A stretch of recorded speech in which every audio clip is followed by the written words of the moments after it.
মনোজ গোস্বামী অসমীয়া ৰাইজে টাই আহোম ৰাইজে অভিহিত কৰিছে এজন দালাল। মনোজ গোস্বামী NKTVৰ অফিচত বহি আমাৰ অসমৰ অফিচত বহি তেখেতে অসমীয়া জাতিটো ভাগ ভাগ কৰা ঠিকা লৈছে। গতিকে এইজন মনোজ গোস্বামীক আমি সদৌ টাই আহোম ছাত্ৰ সন্থা সকীয়াই দিব বিচাৰিছোঁ, যিহেতু আজি মনোজ গোস্বামীৰ বিৰুদ্ধে সমগ্ৰ অসমৰ ৰিভিউ এটা হৈছে সদৌ টাই আহোম ছাত্ৰ সন্থাৰ উদ্যোগত।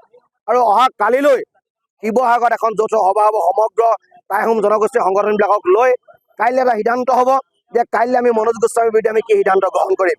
আমি ৰেলপথ অৱৰোধ কৰিম, আমি ৰাষ্ট্ৰীয় ঘাইপথ অৱৰোধ কৰিম, ONGC বন্ধ দিম, অল ইণ্ডিয়া বন্ধ দিম, আনে নালাগে অসম বন্ধতে কাৰ্যসূচী ল'বলৈ আমি বাধ্য হ'ম। কাৰণ এইকাৰণে বাধ্য হ'ম যিহেতু আমি কেছ দিয়াৰ পাছতো দিছপুৰ থানাত কেছ দিয়াৰ পাছতো এতিয়ালৈকে মনোজ গোস্বামীৰ বিৰুদ্ধে কোনো ধৰণৰ কাৰ্যপন্থা অসম চৰকাৰে লোৱা আমি নেদেখিলোঁ।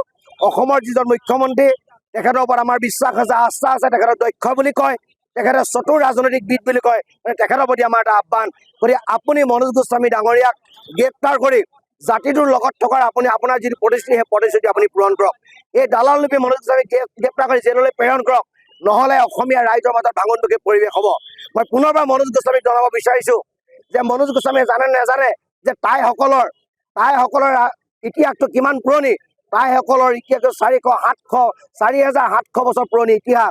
যীশু খ্ৰীষ্টৰ জন্ম 2700 বছৰ আগৰ পৰা টাইসকলে নিজৰ হিষ্ট্ৰী লিখিছে। এই হিষ্ট্ৰী লিখাটো এটা জাতিৰ কাৰণে পাপ হ'ব নোৱাৰে। টাইসকলে অসমত হিষ্ট্ৰী লিখাৰ কাৰণে আমি বৰাহীসকলৰ কথা গম পালোঁ, চুতীয়াসকলৰ কথা গম পালোঁ, মৰাণসকলৰ কথা গম পালোঁ। যদি হিষ্ট্ৰীয়ে নিলিখিলেহেঁতেন আমি সেই কথাবিলাক ক'ত গম পালোঁহেঁতেন। গতিকে মই পুনৰবাৰ আপোনালোকৰ মাধ্যমে সকীয়াই দিব বিচাৰিছোঁ, যদি মনোজ গোস্বামীক গ্ৰেপ্তাৰ কৰা নহয় অহা কালিলৈ শিৱসাগৰত এখন যৌথ মঞ্চ আমাৰ সভা হ'ব আহোম জনগোষ্ঠীৰ। গতিকে সেইদিনাখন কাইলৈ সিদ্ধান্ত হ'ব যে অনাগত পৰ্যায়ত আমি কি বিহিত ব্যৱস্থা গ্ৰহণ। আচলতে অসমীয়া জাতিৰ এই মুহূৰ্তত যদি আটাইতকৈ ডাঙৰ গাদ্দাৰজন হৈছে তেখেত হৈছে মনোজ গোস্বামী ডাঙৰীয়া। আমি এটা কথা স্পষ্ট ভাষাৰে জনাই দিব বিচাৰোঁ যে মনোজ গোস্বামী ডাঙৰীয়া এটা কথা পাহৰি যোৱাটো ভুল যে এই আহোমে আচলতে 17 বাৰকৈ মোগলক পৰাস্ত কৰিছিল।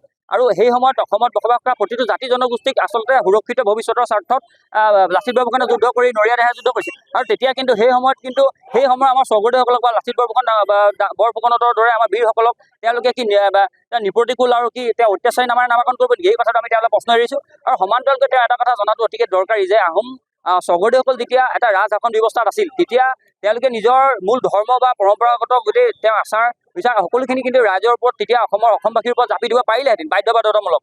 কিন্তু তেওঁলোকে তাকে নকৰি তেওঁলোকে অসমত বসবাস কৰা প্ৰতিটো জাতি জনগোষ্ঠীক একেলগে লৈ যোৱাৰ যি মানসিকতা প্ৰয়াস কৰিলে, আচলতে সেই তাক যি উদাৰ দৃষ্টিভংগী সেই গোটেই কথা বতৰাখিনিৰ ওপৰত কি নিপ্ৰতিকূল আশাৰে তেওঁ অহংকাৰে তেওঁ বিভূষিত কৰিব নেকি? এই কথাটো মনোজ গোস্বামী ডাঙৰীয়াৰ দৰে এগৰাকী সাংবাদিকে আচলতে জনাটো অতিকে দৰকাৰী। আমি এটা কথা সময় থাকোঁতেই আমি আচলতে এনেকৈ মনোজ গোস্বামীহঁতৰ দৰে পানী তলৰ কাঁইটক আমি ইতিমধ্যে আমি টাই আহোম ছাত্ৰ সন্থাই চিনাক্ত কৰিছোঁ। আৰু অনাগত দিনত তেওঁৰ ওপৰত তেওঁৰ বিৰুদ্ধে প্ৰতিবাদ অধিক তীব্ৰতৰ হ'ব। আৰু যেতিয়ালৈকে তেওঁ কঠোৰতকৈ কঠোৰতম শাস্তি নাপাব তেতিয়ালৈকে প্ৰতিবাদ চলি থাকিব। টাই আহোম ছাত্ৰ সন্থাই এইবাৰ কিন্তু কোনো কাৰণতে এৰি দিয়াত নাই।